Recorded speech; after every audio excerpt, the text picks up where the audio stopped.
Hey everybody!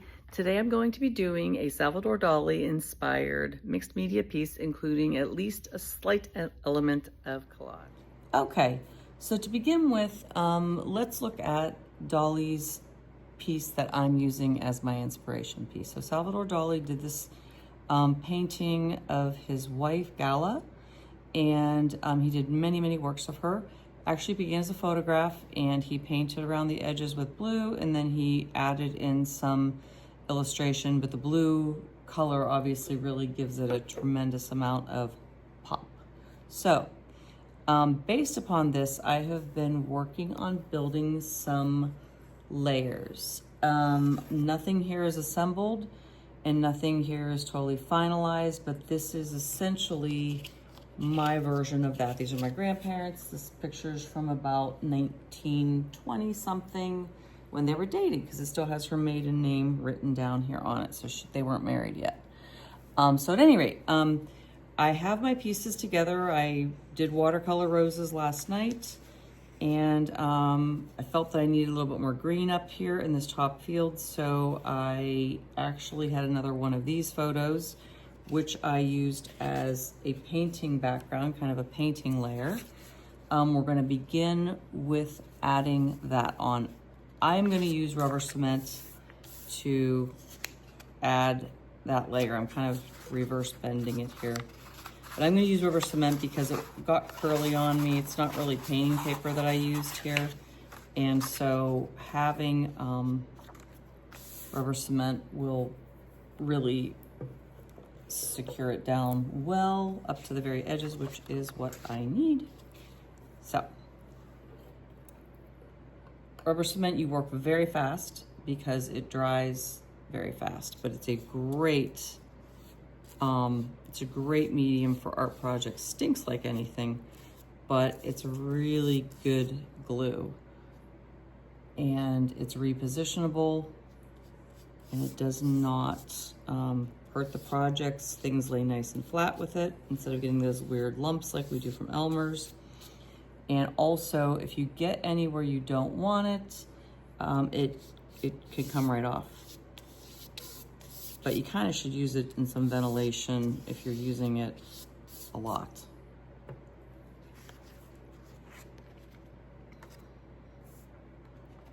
Okay, so gluing down my first layer of my collage, yay.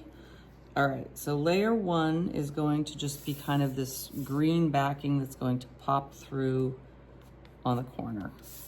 That's really all that layer is just a little bit of the forest.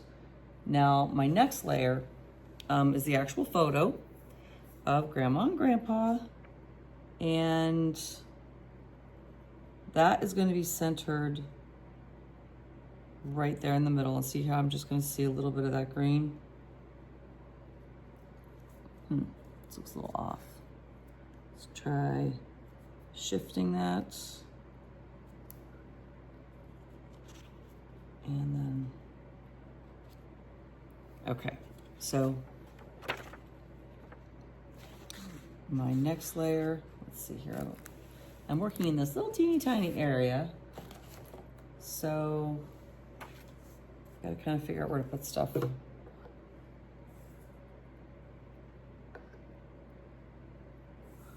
Again, I don't know if you can really see, I'm just rubber cementing the back of this as well. Let me bring it over here. So this is their official photo that's going to be on the front. With the rubber cement, you kind of want to make sure you catch all the very corners, because that's the nice thing about it, is it stops things from pulling up. And it doesn't do it in a way that, like I said, makes them like bumpy beneath it. Dries quickly. So you kind of go around the edges usually, and then sometimes an X in the center is a nice little addition. The layers that you use in a Salvadore Dali piece or in any type of collage, they can be derived from so many different areas. I happened to paint mine. I specifically wanted roses, and I love the look of watercolor painting. but magazines, newspapers, old music sheets. Oh gosh, it's just limitless fabric. Anything with like texture, you know, lots of things are used in collage. Like I said, it doesn't even have to necessarily be paper. Okay, so now I've got the first two pieces on. Here come the flowers.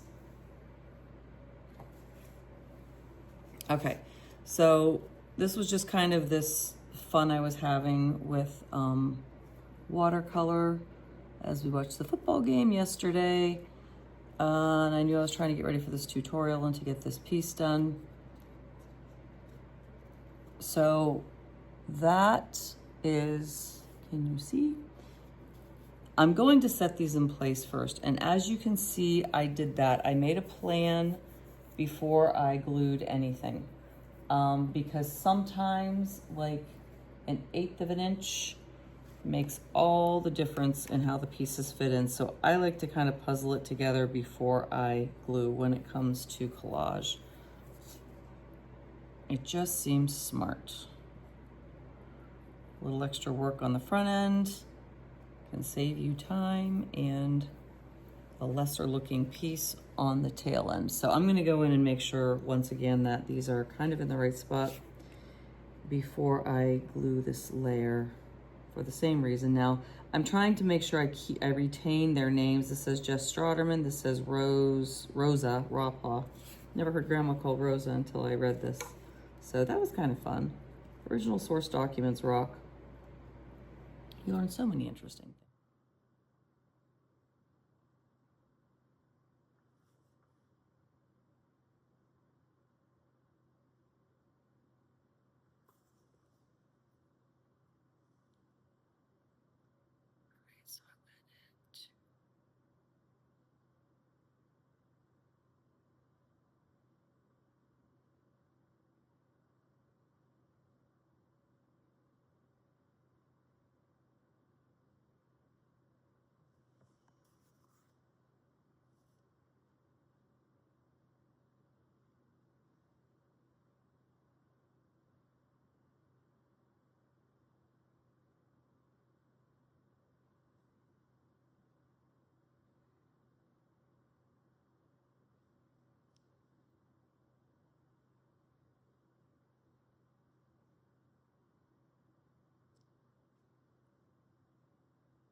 So here's the final product.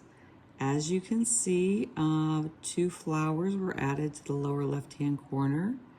I took very watered down paint and painted the ground and the sky in the photo and used some calligraphy ink to bring the branches out and to do a slight outlining within the scene itself.